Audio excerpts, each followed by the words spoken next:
Boa noite. Vamos hoje fazer um balanço da semana sobre o governo federal, das ações do governo Lula, como é que foi, para a gente poder fazer a comparação. Não tem como você fazer uma análise se você não tiver um referencial para você poder analisar como é que foi, o que aconteceu, para se chegar a uma conclusão, porque o método tem sempre que ser comparativo, certo? Mas antes da gente começar a fazer, eu quero pedir para você me seguir no Facebook, né? Você me seguir no Instagram, Mariano Cabreira, e também você pode ir para o meu canal do YouTube, Mariano Cabreira, adicionar o sininho que a gente vai estar postando vídeos lá também sobre política e sobre campanha eleitoral, como você organizar a sua campanha eleitoral. E nós sempre digo, aliás, que é necessário você ter um panorama nacional para você poder transportar para o seu estado, para você entender a política do seu estado, para você entender a política do seu município e para você poder defender suas ideias. Você tem que ter clareza, pelo menos base, né, de como é que está a conjuntura nacional. Mas vamos pegar essa semana do governo federal. Essa semana quero listar 3 ou 4 episódios para falar rapidamente aqui. Primeira reunião do presidente Lula no CELAC, a reunião que teve lá na Argentina e que deu a polêmica da moeda única, que todo mundo está falando, uns de má fé fazendo oposição e outros querendo entender. Vamos falar também da posição dos golpistas que estão sendo processados, de como é que isso está sendo caminhado, como é que isso está chegando, aonde isso pode dar, e vamos terminar com a reunião dos governadores com Lula, hoje, sexta-feira, no Palácio do Planalto. Esses 3 assuntos eu quero discorrer um pouco sobre eles para a gente entender um pouco como é que se dão esse debate. Primeiro vamos analisar a reunião dos países latino-americanos.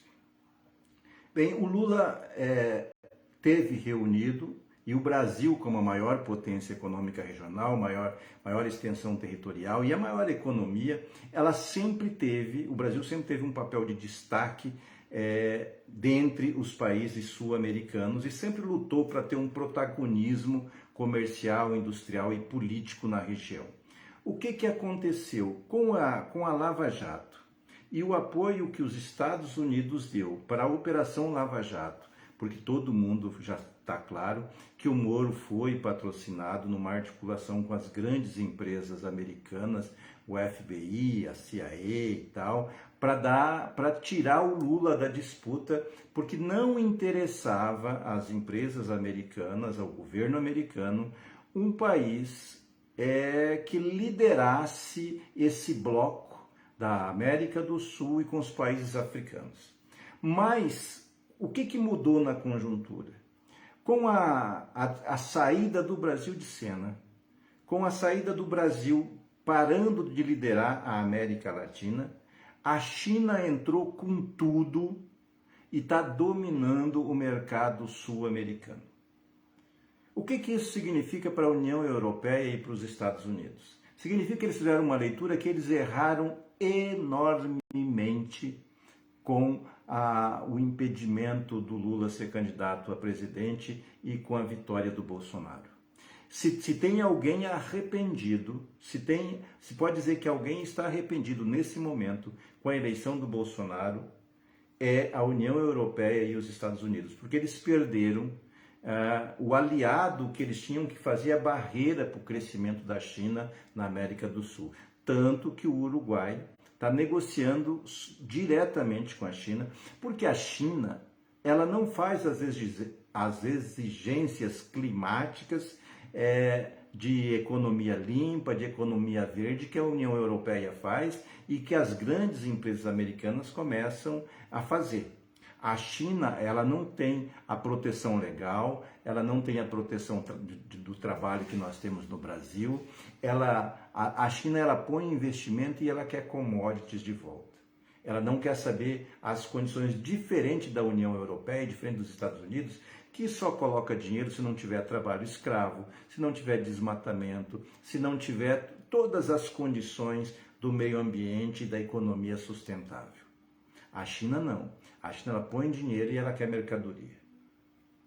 E ela entrou para espanto dos americanos. Eles perderam a barreira que o governo brasileiro fazia. Tanto que agora o chanceler alemão está essa semana que vem aqui no Brasil, o Macron está marcando a vinda ao Brasil, o Lula vai falar com Biden, enfim, eles estão fazendo todas umas reuniões e pedindo, antes do Lula falar com a China, que querem falar prioritariamente com eles. É isso que você precisa entender. Por que o Lula propôs uma moeda única? Não é uma moeda, não é acabar com o real e acabar com o peso e criar um euro latino-americano, não. É uma moeda virtual, um jeito de que os países possam fazer as trocas entre eles, para que eles possam fortalecer um mercado para negociar em bloco. O Lula está tentando reconstruir, a partir das condições que hoje tem, a economia da Argentina com problemas, a economia chilena com problemas, a economia boliviana, depois do processo com o Evo Morales, também está com problemas. Portanto, precisa recompor politicamente o bloco, compor economicamente o bloco, para depois negociar o Mercosul, acertar essas coisas e ser o anteparo para o domínio chinês que está acontecendo na América. Portanto, vocês vão ver muita diplomacia, muita articulação, muita movimentação do Brasil nesse cenário, para se colocando no tabuleiro internacional novamente e exigindo algumas condições para poder negociar com esses blocos, tanto com os americanos como a União Europeia. E vai negociar com a China. Vai ter uma articulação, na minha opinião, com a América Latina, com os países africanos, construindo um bloco econômico de países de terceiro mundo, semi-industrializados, países em desenvolvimento, para ter as contrapartidas contra o desmatamento, contra a poluição, o hidrogênio, a economia verde, os direitos dos trabalhadores, tudo isso vai estar em jogo. Vamos torcer que dessa vez a coisa dê certo. Me parece que o Lula aprendeu a lição de quando ele tentou criar um bloco sem a análise de que para onde ele tentou enfrentar todos os três blocos, sem fazer uma parceria clara. Ele não tinha proteção da China, não tinha proteção da União Europeia, ficou à mercê das multinacionais americanas que comandam o FBI, que comanda a CIA, que agem de acordo com o interesse das grandes empresas americanas e que financiaram aquele golpe com a Dilma Rousseff e a prisão do Lula. E falando em golpe da Dilma Rousseff, eu quero dizer que esse foi o grande deslize do presidente Lula essa semana. E vou dizer por que é o grande deslize. Porque o Michel Temer é ex-presidente. Ninguém lembra mais do Michel Temer. Se alguém tem que reclamar do golpe, das condições, é a Dilma. Dê condições para a Dilma falar mal do Temer. Nomeie ela num cargo para a ONU, para a União Europeia, que não precisa passar pelo Senado para fazer um crivo. Nomeie, dê status para ela, para que ela possa recuperar a biografia dela e sempre que puder dar uma mordida no Temer. Mas o presidente da República, o papel que o Lula está cumprindo, ele não precisa mais fazer isso. Então essa, na minha opinião, foi o grande equívoco, o grande deslize, o grande erro que ele cometeu lá na reunião do CELAC nessa semana. Vamos lá. Segundo assunto, os processos e os inquéritos que estão sendo abertos pela PGR e a condução do STF e do Alexandre de Moraes com os golpistas. Me parece que eles estão identificando os baderneiros, quebradores, os cabeça de ponte, os invasores, os arruaceiros, e a partir daí eles vão buscando informações através dos celulares, através das relações, e estão montando a teia. Lembrando que essa investigação que o Alexandre de Moraes e o STF comandam nos Estados Unidos levou 2 anos para se chegar numa conclusão. Me parece que aqui no Brasil a coisa está sendo um pouco mais acelerada. Espero que seja acelerada. Espero que chegue nos financiadores, naqueles que mantinham, que pagavam diária para trabalhadores bipolares com problemas psiquiátricos, sei lá, né? Porque só isso que pode me dizer que alguém vai para frente do quartel para pedir uma intervenção militar. O cara não deve estar certo das cacholas. Mas enfim, o cara recebia R$50 por dia, tinha comida, banheiro, água, lanche, tinha de tudo. Ele vai lá para frente para questionar. Eu espero, e pelo menos o que eu entendo da posição do judiciário, eles estão coletando informações, estão arrumando, estão criando metodologia, estão dominando, porque isso nunca foi feito no Brasil, estão fazendo uma força-tarefa para montar os inquéritos e chegar até os financiadores. Esse desdobramento hoje foi coroado com o envio do Alexandre de Moraes à PGR para se posicionar a respeito dos deputados eleitos que apoiaram via redes sociais ou com financiamento ou com postura o golpe no dia 8. Se a PGR der o ok, significa que o Aras deu uma guinada brutal de posição, mas se der ok e for suspensa a posse de 9 ou 11 deputados federais, se não me engano, tem 2 estaduais aqui do Mato Grosso do Sul e depois tem 7 federais no Brasil, foram pedidos, ou 11. Se for suspensa a diplomação, eu vou bater palmas ao STF, porque eu acredito que um deputado federal que foi eleito pelas urnas eletrônicas e foi eleito pelo sistema eleitoral não tem o direito de questionar o sistema. Não tem direito. Não, pelo menos como foi feito. Portanto, eu aguardo e espero, e pelo que a gente tem visto do Alexandre de Moraes, deve ser suspensa a posse desses deputados.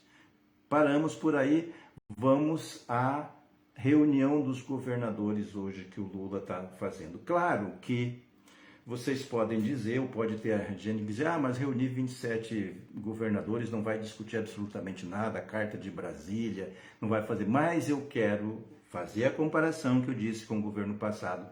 Em 4 anos de governo Bolsonaro, ele nunca recebeu um governador de oposição, nunca fez uma reunião com um colegiado, nunca abriu a porta para a política. Ele conversava com o cabeleireiro, com o personal stylist da Michele, ele recebia os filhos, ele saía de motociata, mas ele não fazia reunião política.